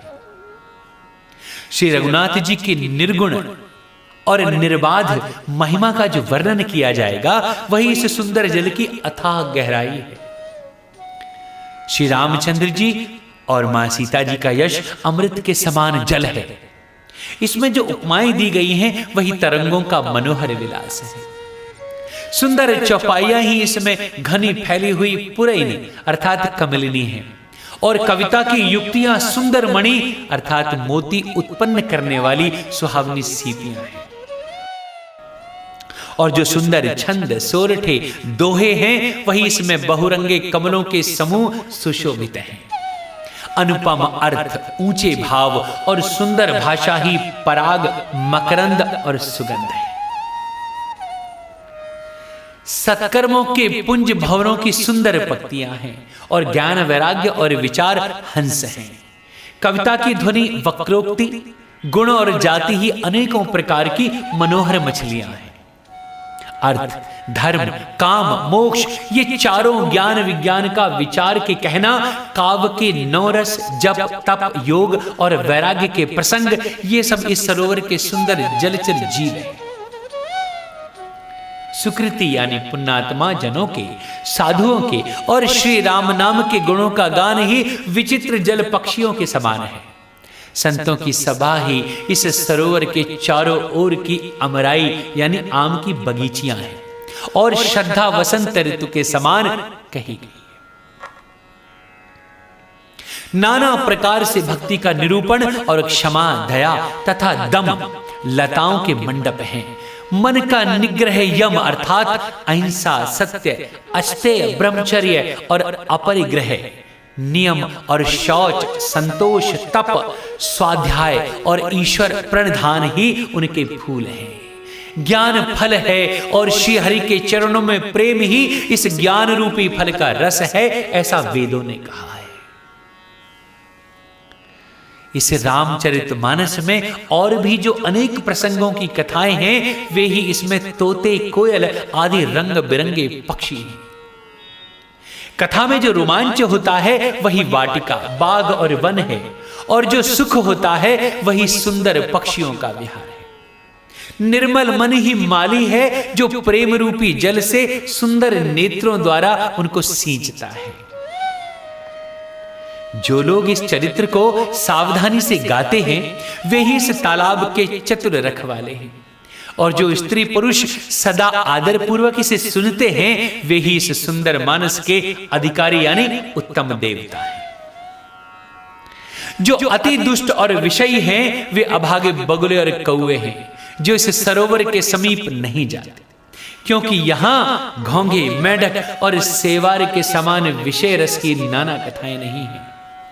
इसी कारण बेचारे कौवे और बगले रूपी विषयी लोग यहां आते हुए हृदय में हार मान जाते हैं, क्योंकि इस सरोवर तक में आने में कठिनाइयां बहुत हैं। श्री राम जी की कृपा बिना यहां नहीं आया जा सकता। कठिन कुसंग कुपंथ कराला, तिनके बचन बाग हरि ब्याला। ग्रह कारज नाना जंजाला, ते अति दुर्गम शैल विशाला। घोर कुसंग ही भयानक बुरा रास्ता है। उन कुसंगियों के वचन ही बाघ, सिंह और सांप है। घर के कामकाज और गृहस्थी के भांति भांति के जंजाल ही अत्यंत दुर्गम बड़े बड़े पहाड़ हैं। मोह, मद और मान ही बहुत से बीहड़ वन हैं, और नाना प्रकार के कुतर्क ही भयानक नदियां हैं। जिनके पास श्रद्धा रूपी राह खर्च नहीं है और संतों का साथ नहीं है, और जिनको श्री रघुनाथ जी प्रिय नहीं है, उनके लिए मानस अत्यंत ही अगम है। अर्थात श्रद्धा, सत्संग और भगवत प्रेम के बिना कोई इसको नहीं पा सकता। यदि कोई मनुष्य कष्ट उठाकर वहां तक पहुंच भी जाए तो वहां जाते ही उसे नींद रूपी जूड़ी आ जाती है। हृदय में मूर्खता रूपी बड़ा कड़ा जाड़ा लगने लगता है, जिससे वहां जाकर भी वह अभागा स्नान नहीं कर पाता। उससे उस सरोवर में स्नान और उसका जलपान तो किया नहीं जाता, वह अभिमान सहित लौट आता है। फिर यदि कोई उसमें वहां का हाल पूछने आता है तो वह अपने अभाग्य की बात न कहकर सरोवर की निंदा करके उसे समझाता है। ये सारे विघ्न उसको नहीं व्यापते, जिसे श्री रामचंद्र जी सुंदर कृपा की दृष्टि से देख लेते हैं। वही आदर पूर्वक इस सरोवर में स्नान करता है और महान भयानक त्रिताप से यानी आध्यात्मिक, आधिदैविक, आदि भौतिक तापों से नहीं जलता। जिनके मन में श्री रामचंद्र जी के चरणों में सुंदर प्रेम है, वे इस सरोवर को कभी नहीं छोड़ते। हे भाई, जो इस सरोवर में स्नान करना चाहे वह मन लगाकर सत्संग करे। ऐसे मानस सरोवर को हृदय के नेत्रों से देखकर और उसमें गोता लगाकर कवि की बुद्धि निर्मल हो गई। हृदय में आनंद और उत्साह भर गया और प्रेम तथा आनंद का प्रभाव उमड़ आया। उससे वह सुंदर कविता रूपी नदी बह निकली, जिसमें श्री राम जी का निर्मल यश रूपी जल भरा है। इस कविता रूपिणी नदी का नाम सरयू है, जो संपूर्ण सुंदर मंगलों की जड़ है। लोकमत और वेदमत इसके दो सुंदर किनारे हैं। यह सुंदर मानस सरोवर की कन्या सरयू नदी बड़ी पवित्र है और कलयुग के छोटे बड़े पाप रूपी तिनकों और वृक्षों को जड़ से उखाड़ फेंकने वाली। तीनों प्रकार के श्रोताओं का समाज ही इस नदी के दोनों किनारों पर बसे हुए पूर्वे गांव और नगर है। और संतों की सभा ही सब सुंदर मंगलों की जड़ अनुपम अयोध्या जी है। सुंदर कीर्ति रूपी सुहानी सरयू जी राम भक्त रूपी गंगा जी में जा मिली। छोटे भाई लक्ष्मण सहित श्री राम जी के युद्ध का पवित्र यश रूपी सुहावना महानद सोन उसमें आ मिला। दोनों के बीच में भक्ति रूपी गंगा जी की धारा ज्ञान और वैराग्य के सहित शोभित हो रही है। ऐसी तीनों तापों को डराने वाली यह तिमुहानी नदी राम स्वरूप रूपी समुद्र की ओर जा रही है। इस कीर्ति रूपी सरयू का मूल मानस श्री रामचरित है और यह राम भक्त रूपी गंगा जी में जा मिले। इसलिए यह सुनने वाले सज्जनों के मन को पवित्र कर देगी। इसके बीच बीच जो भिन्न भिन्न प्रकार की विचित्र कथाएं हैं वे ही मानो नदी तट के आसपास के वन और बाग हैं। मां पार्वती और भगवान शिव जी के विवाह के बाराती इस नदी में बहुत प्रकार के असंख्य जलचर जीव हैं। श्री रघुनाथ जी के जन्म के आनंद बधाइयां ही इस नदी के भंवर और तरंगों की मनोहरता है।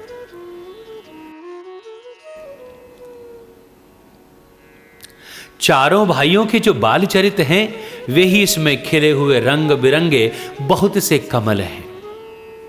महाराज श्री दशरथ जी तथा उनकी रानियों और कुटुंबियों के सत्कर्म अर्थात पुण्य ही भ्रमर और जल पक्षी। मां सीता जी के स्वयंवर की जो सुंदर कथा है वही इस नदी में सुहावनी छवि छा रही है। अनेकों सुंदर विचारपूर्ण प्रश्न ही इस नदी की नावें हैं और उनके विवेक युक्त उत्तर ही चतुर केवट है। इस कथा को सुनकर पीछे जो आपस में चर्चा होती है वही इस नदी के सहारे सहारे चलने वाले यात्रियों का समाज शोभा पा रहा है। परशुराम जी का क्रोध इस नदी की भयानक धारा है और श्री रामचंद्र जी के श्रेष्ठ वचन ही सुंदर बंधे हुए घाट है। भाइयों सहित श्री रामचंद्र जी के विवाह का उत्सव ही इस कथा नदी की कल्याणकारी बाढ़ है जो सभी को सुख देने वाली है। इसके कहने सुनने में जो हर्षित और पुलकित होते हैं वे ही पुण्यात्मा पुरुष हैं जो प्रसन्न मन से इस नदी में नहाते हैं। श्री रामचंद्र जी के राज तिलक के लिए जो मंगल साज सजाया गया वही मानो पर्व के समय इस नदी पर यात्रियों के समूह इकट्ठे हुए हैं। कैकई की कुबुद्धि ही इस नदी में काई है जिसके फल स्वरूप बड़ी भारी विपत्ति आ पड़ी है। समन अमित उत्पात सब भरत चरित जप जाग कलियग खल अवगुण कथन तेजल मल बग काग। संपूर्ण अनगिनत उत्पातों को शांत करने वाला भरत जी का चरित्र नदी तट पर किया जाने वाला जप यज्ञ है। कलयुग के पापों और दुष्टों के अवगुणों के जो वर्णन है वे ही इस नदी के जल का कीचड़ और बगुले कौए हैं।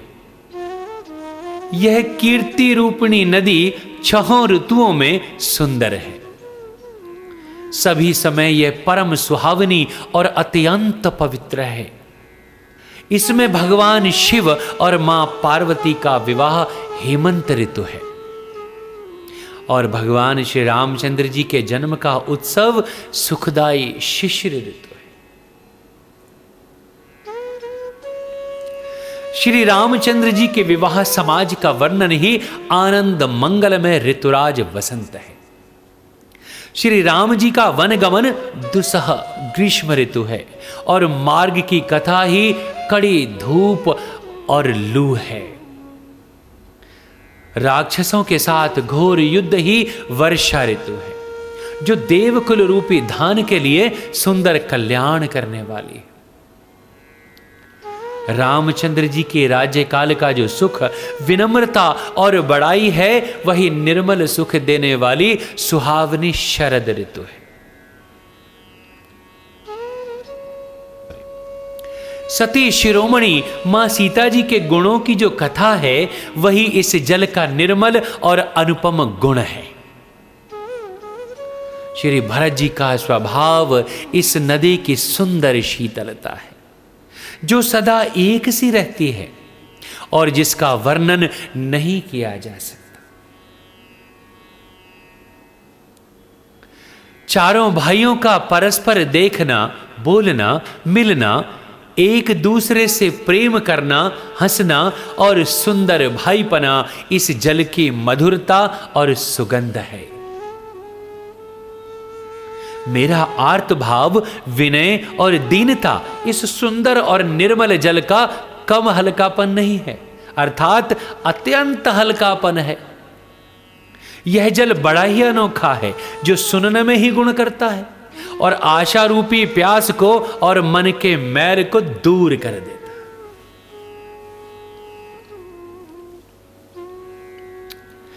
यह जल श्री रामचंद्र जी के सुंदर प्रेम को पुष्ट करता है, कलयुग के समस्त पापों और उनसे होने वाली ग्लानि को हर लेता है, संसार के जन्म मृत्यु रूप शम को सोख लेता है, संतोष को भी संतुष्ट करता है और पाप, ताप, दरिद्रता और दोषों को नष्ट कर देता है।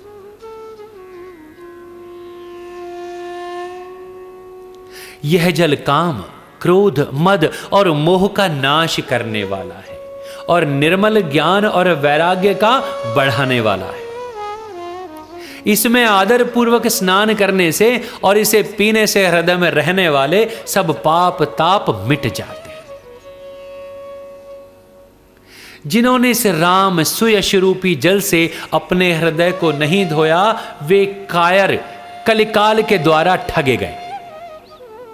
जैसे प्यासा हिरन सूर्य की किरणों के रेत पर पड़ने से उत्पन्न हुए जल के भ्रम को वास्तविक जल समझकर पीने को दौड़ता है और जल न पाकर दुखी होता है, वैसे ही वे कलयुग से ठगे हुए जीव भी विषयों के पीछे भटक कर दुखी होंगे।